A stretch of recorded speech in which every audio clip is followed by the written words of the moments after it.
Thank you. Thank you for the introduction. I thought you were going to talk about how to increase cost. That's also an interesting topic for a presentation. Yeah, but we more or less all said red, and I think that's true. Let's dive a bit into the topic of modulating gut health. What I would like to go through is a bit of the general topics related to this, and in the first speech primarily you have seen a lot of topics related to gut health. Dive into the alternatives to antibiotics. I've seen a big change in the dynamics around the topic. I've worked a lot in Northwestern Europe in the last years, and well, some people even start to get a bit tired of the topic. Well, if you now travel outside in Asian countries, Latin America, this is really starting to kick off, and I think it's one of the biggest things that is happening to our industry actually today. I'll zoom in a bit more on butyric acid later on as a very crucial molecule to optimize gut health. In the end, what we try to do is to balance the different actors that play a role in what we call gut health. And we've seen different drawings of the same picture with 3 or 4 or 5 parameters, but it's the gut wall itself, the immune system, the flora, the feed that we put in there, that all need to be balanced out in an optimal way. Now, we had a good tool to do that, antibiotics, to help us keep that balance. And I'm sure you're all aware that wherever we look, we see more and more input of that we really need to find alternatives. When I went to vet school and got out of there around 10 years ago, so you can see in the list where we ended up there, gut health was not a topic. We were taught specific diseases. We were taught when to use which type of antibiotics. And we were taught that we should be careful which type to select. But talking about dysbiosis as a complex disease or working with tools to optimize gut health in a general way was not a topic. And that is reflected if you look at publications around gut health. So just a search on gut health delivers these results. It didn't exist before 2000 in literature. It was not a topic as such. And you see, if you put next to that the trend in scientific publications related to antibiotic resistance, that those two increase at a similar trend. That is what is in focus today. Now, what type of alternatives, if we talk about antibiotics, are then in focus? I've done the same, and I've looked in 2 scientific databases, the Google Scholar and the PubMed database. What type of alternatives are most in focus and are most published about? And you can see the 2 lists. In the Google search, I compared the years 2004 to 6 with 2014 until today. You see it's more or less increased with a 10-fold for the different topics. And very clearly work on prebiotics, probiotics, butyric acids or butyrates, and essential oils. They stand out in all the searches in the different databases. Medium chain fatty acids, acidifiers, and some other alternatives are really way back behind those top 4. Is that because they are the best, or is that because there's a more commercial push focusing on those different solutions? That's, of course, something we can debate. But if you look in, and I took the latest gut health special of World Poultry, what topics are described there, it's the same list. That is where our community is focusing on, the scientific community is focusing on to find right solutions. This is a overview of alternatives to antibiotics, produced by US scientists, not only looking at additives to replace antibiotics, but also at management factors that can play a role here. And they listed them in terms of how effective are they today, and what type of potential do we foresee in the future, and what type of role can they play. And you can clearly say that they were much more optimistic when you look at potential impact, when we look at the management tools, than when it comes to existing feed additive concepts, with a couple of exceptions. There is one thing that at least I missed in this list, because if we speak about organic acids, still the traditional reflex is to think about acidifiers, acids as such, which work in broilers on crop stomach level, and that's it. And the whole trend of the last couple of years working with protected acids, short chain, medium chain, coated, esterified forms, that's a relatively new domain which gives us new opportunities to modulate gut health. So we're going from the traditional acidifiers, and I think in the swine industry that is much more common than in poultry industry. The principle is the same, reduce pathogenic load with using antibacterial alternatives to antibiotics. And it's effective, but when we look at what is in focus, that's really tools to try to have a direct influence on intestinal health, bringing solutions where we need them to play a role. And what they have in common is that they are in a way all linked to one specific molecule, which is butyric acid. In a direct or in an indirect way, they influence the production of butyric acid in the gut.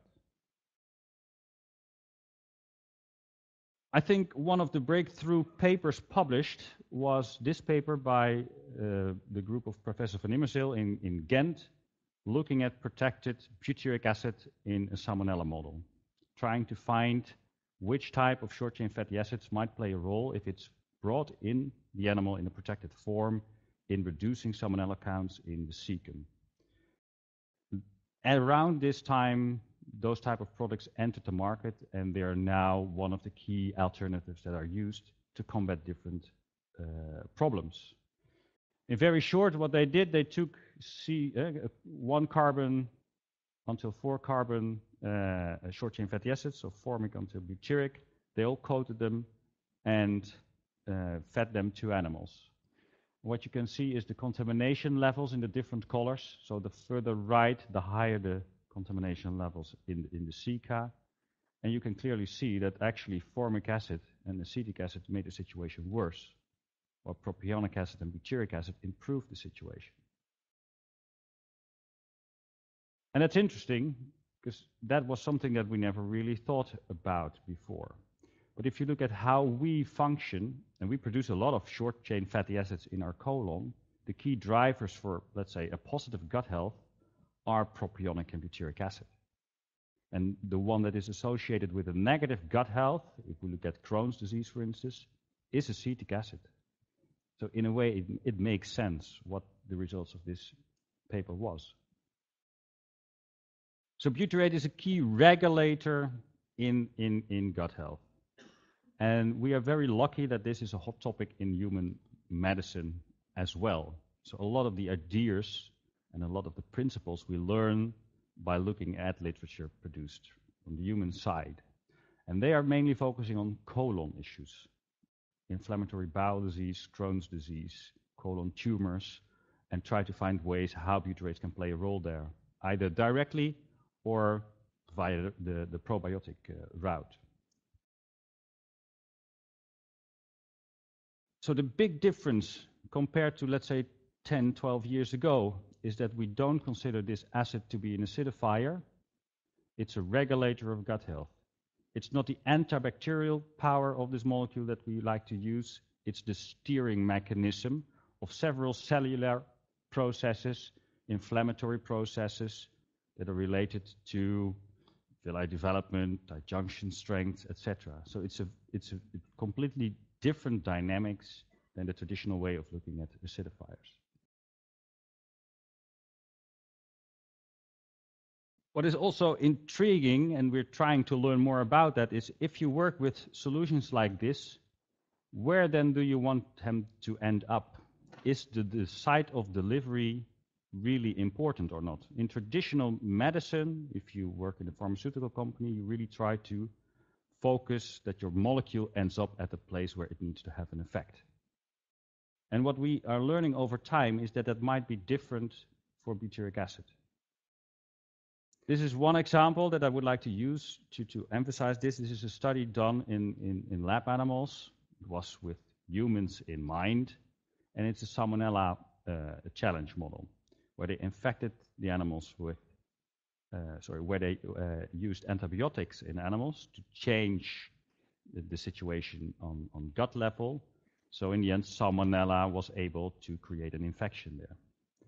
And what they then did was looked at, okay, so what is changing now? We see that Clostridia are disappearing because of the changing environment. We see a reduction in butyrate production in the colon. So we will administer butyric acid in the form of butyrines to see if we can change that situation. And they did. But not because the butyrines supplemented orally ended up at this site. So we see effects throughout the intestinal tract without bringing a molecule at that specific site. And the big question is now, how does it exactly function? How is that communication chain throughout the intestinal tract exactly functioning? And there's a lot of different receptors and hormonal pathways that we're understanding more and more of. But that's quite a fascinating domain. So butyrate we know for, let's say, 30 years.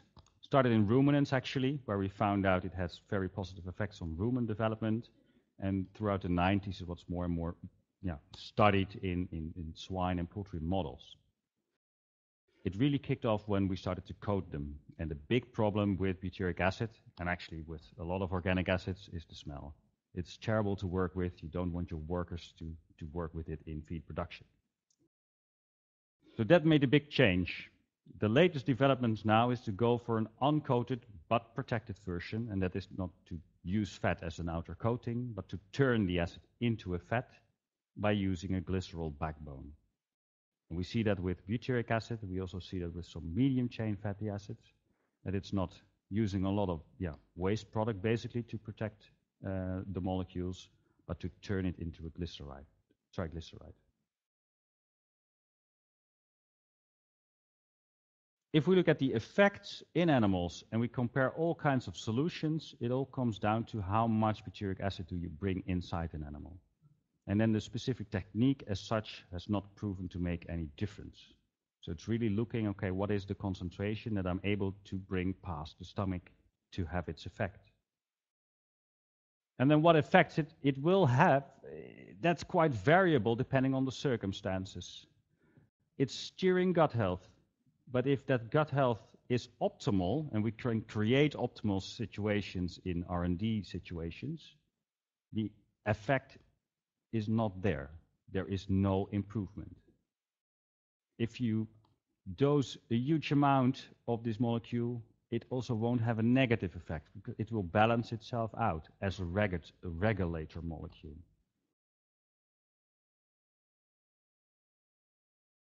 We have looked at development of villi. We have looked at microflora composition. And on all these levels, we see that same trend, that once there is something to improve because of outer challenges, the effects are there.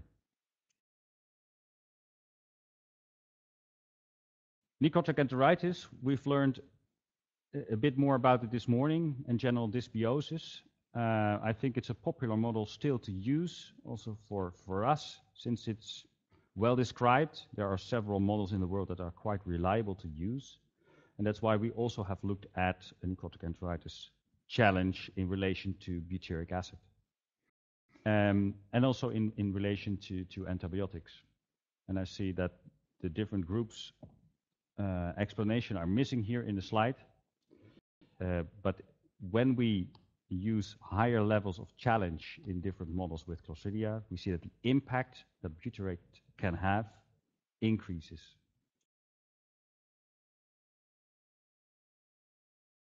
What I really would like to understand is which of the different effects that butyrates have is now really the most important one. And this is quite a traditional slide, so a couple of years ago published, slightly modified with a lot of the effects that are proven that butyrates can have in the intestinal tract. Which of them will result in the significant improvement of performance? That's not really known and very difficult to find out. What we do know is that the effect on, let's say, the quality of the gut wall, when we look at tight junctions, when we look at enterocyte proliferation, next to that, the role that it has on the immune system, in combination with regulating the flora composition, is a very powerful way to steer gut health in the right direction. Thank you for your attention.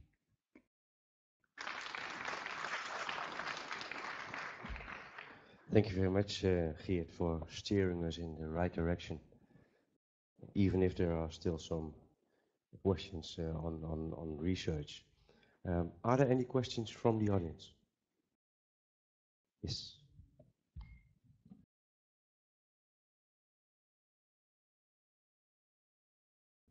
You showed a trial on necrotic arthritis challenge. Yes. Do you have any details of the challenge that was used in that trial? In this one, yes. This was done in Atlanta, in the US, with Professor Hoffaker. He uses a model which is, well, quite, let's say, heavy, with, I think it's 3 days in a row, a very high infection of Clostridia. The risk with that model is that you will have a very high mortality rate, and that of course influences a lot of other parameters that you measure at the same time as well. In this time it was not that severe. A more, I would say, repeatable model is the one that they use in Ghent University, where we also have done several trials. They work with an overdose in coccidia vaccines, some changes in the diet, some, I think, fish meal they use, and then also later on a challenge with Clostridia. But they aim for lesions, not for mortality. So the mortality levels are not significantly different in that case. You have several models around the world that use their own specifics. No. Another question from the audience, maybe?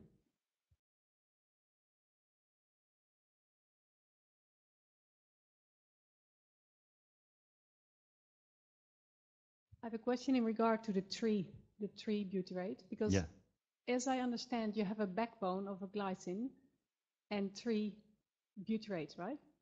So the animal, or inside the animal, it might just turn into a B and then a mono. That's correct. Is it always like actually a mix? Because in literature you find a different effect between mono, D and 3. What explains that effect, the difference in that effect? What explains the different outcome for the animal? What kind of source you use, you mean? Yeah, that is a good question. A big difference is that the concentration of active molecules is different. If you look in literature, real literature, or the let's say public available information, the focus is really on the molecules as such, and mainly on the butyrate part, the mono part, and what roles it plays in this disc compared to butyric acid is really unknown.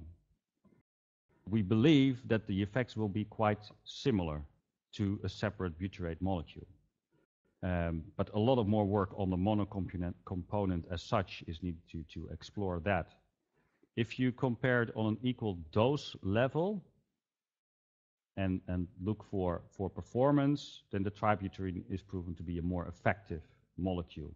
If you would say, well, let's increase the dose and look on butyric acid equivalence, then the question if that's still the same. Maybe then they are equal, but then you come into a cost effect, because you increase the prices a lot as well. Yeah. Thank you. I have another question from the web. And it says, why should I choose butyric acid instead of probiotics? Yeah, I'm not saying you should, and it depends on the situation. I think in swine probiotics or in piglets probiotics have proven themselves quite well. In poultry, I think that the results are relatively variable, so they can have really good impacts, but sometimes also not so much. So let's say if you want to compare them, then I think that butyrates give a more constant effect, if you compare to probiotics. Yeah. And when it comes to the fight against Salmonella, do you see coated acids being common or quite novel, or what's the future on that? Yeah. Yeah, with Salmonella, the aim is to get rid of it at all, and no product can do that. The successful cases that we know of, they have used protected acids in very high dose levels. So to keep on doing that for a long time is economically not interesting. So with the tools that we have today, I don't think we will be able to solve Salmonella. But you have seen, I've showed 2 examples of Salmonella.